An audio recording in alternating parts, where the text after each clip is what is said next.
আসসালামু আলাইকুম, welcome to my channel. আজকে আলোচনা করব টমাস গ্রের one of the famous poem elegy written in a country churchyard. এটি 1750 সালে লেখা হয়েছে এবং 1751 সালে এই কবিতাটি প্রকাশিত হয়। এখানে চার্চইয়ার্ড মানে হচ্ছে চার্চের কবরস্থান, এবং এই কবিতায় কবি কবরস্থানকে বা চার্চের যে কবরগুলো আছে তাকে উদ্দেশ্য করেই এই কবিতাটি লিখেছেন। এবং কোনো এক সন্ধ্যায় কবি একটি চার্চের কবরস্থানে যান এবং সেখানে কবরগুলো দেখতে থাকেন।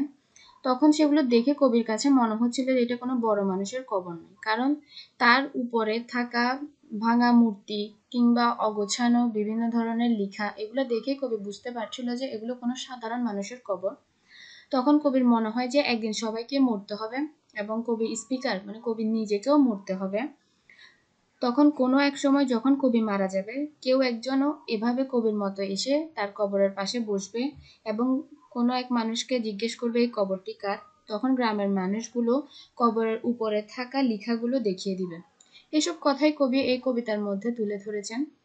এটি অনেক বড় একটি কবিতা, তাই আমি এই কবিতায় ফার্স্ট পার্টে প্রথম 10টা স্ট্যান্জা নিয়ে আলোচনা করছি এবং এটাকে আমি 3টা পার্টে ভাগ করেছি, পরবর্তীগুলো দেওয়া হবে। The curfew tours the nail of parting day. এখানে কারফিউ মানে হচ্ছে ঘন্টা, টোলস মানে হচ্ছে যা বাজে, এবং নেল হচ্ছে যে যখন চার্চে কেউ মারা যায় তখন এটা বাজানো হয়। পার্টিং ডে মানে হচ্ছে দিনের শেষ। তাহলে এই লাইনটার অর্থ হচ্ছে বিদায় ঘন্টা বাজিয়ে সন্ধ্যা নামে। The lowing herd wind slowly over the lea. এখানে লোয়িং মানে হচ্ছে যে মানে লোয়িং হার্ড মানে চিল্লানো পশুর যে ঝাঁক বা পাল। ওয়াইন্ড স্লোলি বাতাস বইছে স্লোলি ওভার দ্য লে, মাঠের উপর দিয়ে স্লোলি বাতাস বইছে। তাহলে এটার লাইনের মানে হচ্ছে মাঠ ছেড়ে গবাদির দল ডাক ছেড়ে যায়, মানে মাঠ থেকে গবাদির পশুর দলটা ডেকে ডেকে যাচ্ছে। The প্লাউম্যান হোমওয়ার্ড plots his ওয়েরি way. এবং প্লাউম্যান মানে হচ্ছে ফার্মার, হোমওয়ার্ড ঘরের দিকে যাচ্ছে তার ক্লান্ত পা দিয়ে। And leaves the world to darkness and to me. এবং পুরো পৃথিবীটাকে অন্ধকারে ছেড়ে যাচ্ছে, সেই সাথে আমাকেও মানে স্পিকারকেও। তাহলে সন্ধ্যা যখন নেমে আসে তখন বিদায় ঘন্টা বাজিয়ে সন্ধ্যা নেমে আসবে এবং যে পশু পাখির পাল আছে এবং প্লাউম্যান ফার্মার সেও তার বাড়ির দিকে ফিরে যাবে, পুরো পিছনে ফেলে যাবে পুরো অন্ধকার রচ্ছন্ন পুরো দুনিয়াটাকে এবং সাথে কবিকেও। Now fades the glimmering landscape on the side. এখানে ফেটস মানে হচ্ছে ফ্যাকাশে হয়ে যায়, গ্লিমারিং ল্যান্ডস্কেপ মানে হচ্ছে জল জল করছিল যে সূর্যটা, সেটা অন দ্য সাইড মানে কবির চোখের সামনে সেটা কি হয়ে গেল, ফেড হয়ে গেল। And all the air a solemn stillness holds. এখানে কি বাতাসে কি হয়ে গেল, বাতাসটা থেমে যায়, মানে বাতাসটা সহসাই গম্ভীর শান্তি ছেয়ে আসে, মানে বাতাসের চারিদিকে গম্ভীরতা চলে আসে। এখানে সলম মানে হচ্ছে যে গম্ভীর, স্টিলনেস মানে হচ্ছে থেমে যাওয়া। Safe where the battle wheels his drowning flight, and drowsy tinkling lulls the distant folds. এখানে বলা হচ্ছে যে এখানে পিছনে শুধু থেকে যায় কি ব্যাটেল, ব্যাটেল মানে হচ্ছে ঝিঝি পোকা। তারা ঝিঝি পোকাগুলো কি করতে থাকে, তাদের আওয়াজ করতে থাকে। And drowsy tinkling lull the distance fold. এখানে টিঙ্কলিং ডসি মানে হচ্ছে ক্লান্ত এবং টিঙ্কলিং মানে হচ্ছে দূরে যে ঘন্টার ধ্বনি, গবাদি পশুগুলো বাড়ি ফিরে যাচ্ছে দূর থেকে তাদের ঘন্টার ধ্বনিটা আসতে থাকে। তাহলে গবাদি পশুগুলো দূর থেকে তাদের ঘন্টার ধ্বনিটা এখানে আসতে থাকে। Save that from yonder ivy melted tower, the mopping owl does to the moon complain.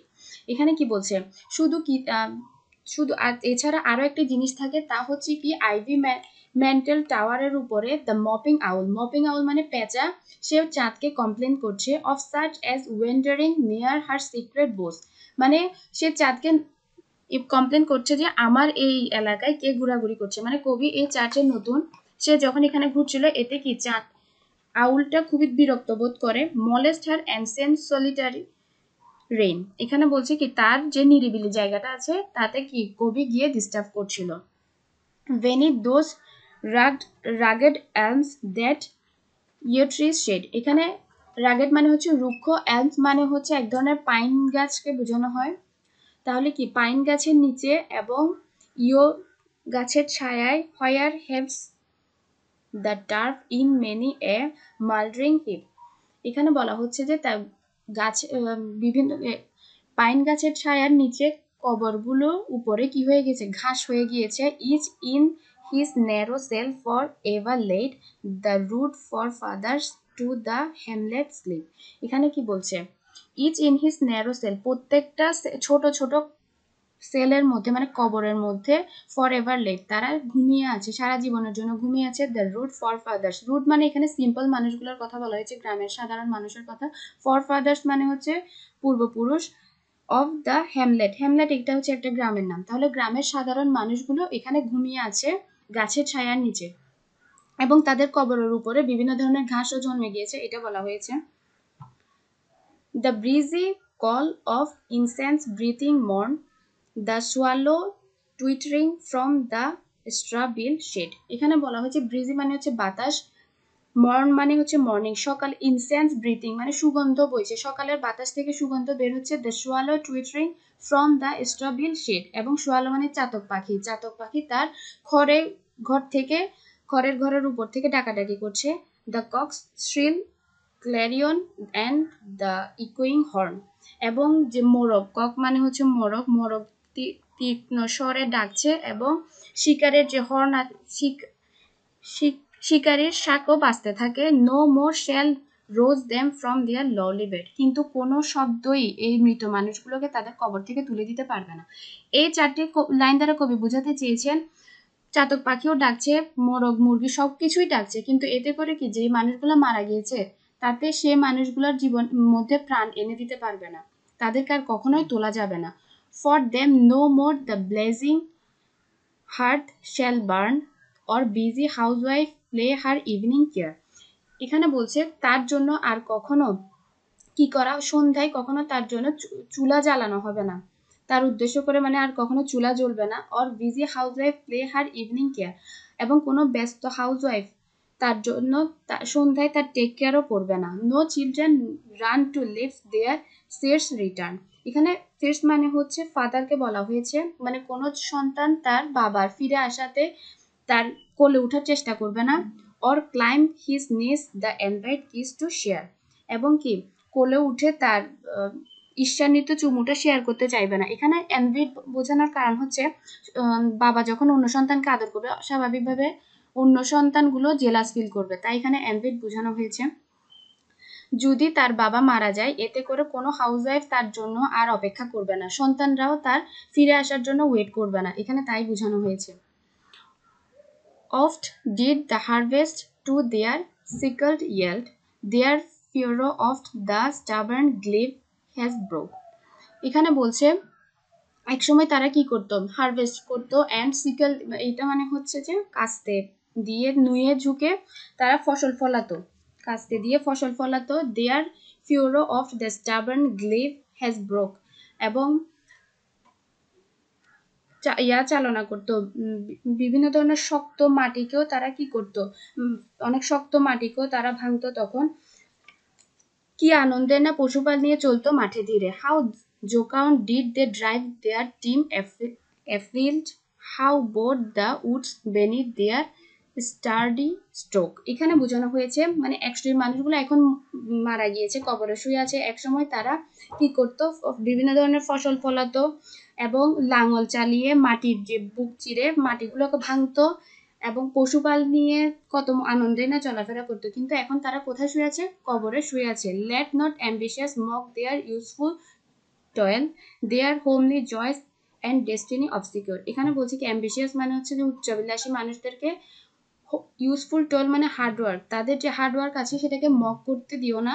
There homely joys and destiny অবসিকিউর, এবং তাদের যে ঘরের সুখ শান্তি, অনিশ্চিত ভবিষ্যৎ, এসব কোনো কিছুই নিয়ে যাতে কি অ্যাম্বিশিয়াস বা বড় মানুষরা কখনো মক না করে। Nor grandeur hear with a disdainful smile, the short and simple annals of the poor. এখানে বোঝানো হচ্ছে মহাবিলাসী যেন নাক উঁচিয়ে না হাসে নিন্দায়, মানে যারা বিলাসী মানুষ গ্র্যান্ডিওর তারা যেন তাদের এই ডিসডেইনফুল স্মাইল না হাসে তাদের কথা শুনে। The short and simple annals, তাদের ছোট এবং সিম্পল জীবন বৃত্তান্ত নিয়েও যাতে তারা কোনো প্রকার মক না করে। The boast of heraldry, the pomp of power, এখানে বোঝানো হচ্ছে বংশের বড়াই এবং ক্ষমতার দাপট। And all that beauty, all that wealth ever gave, যা মানে যাবতীয় যত সুখ এবং সম্পদের বিলাস। awaits alike the inevitable hour, the paths of glory lead but to the grave. এখানে বোঝানো হচ্ছে মানে সময়ের ব্যবধানে সবকিছুই কি হয়ে যাবে, লোপাট হয়ে যাবে, শেষ হয়ে যাবে। awaits মানে সময়ের ব্যবধানে, আমরা যদি মারা যাই সময়ের মধ্যেই কি সবকিছুই শেষ হয়ে যাবে।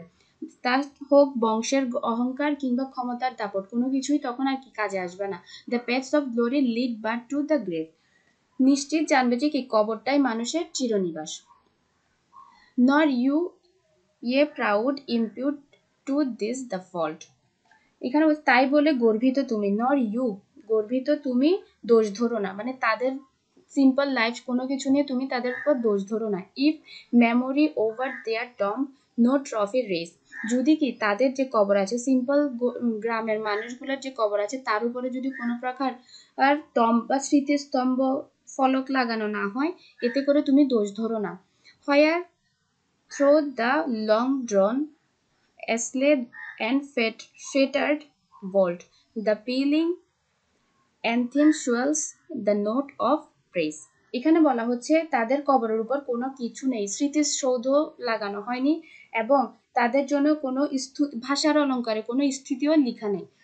খুবই সিম্পলি তাদের কবরগুলো পড়ে আছে, কোনো টম্ব নেই, কোনো প্রকার স্মৃতিসৌধ লাগানো নেই। এতে করে কি যাতে বড় মানুষরা কোনো প্রকার দোষ না ধরে, কবি এই কথাগুলো বোঝাতে চেয়েছেন। আশা করি বুঝতে পেরেছেন। আমি ফার্স্ট 10টা স্ট্যান্জা আলোচনা করলাম, এখানে পরবর্তীতে অন্য স্ট্যান্জাগুলো আলোচনা করব। আসসালামু আলাইকুম।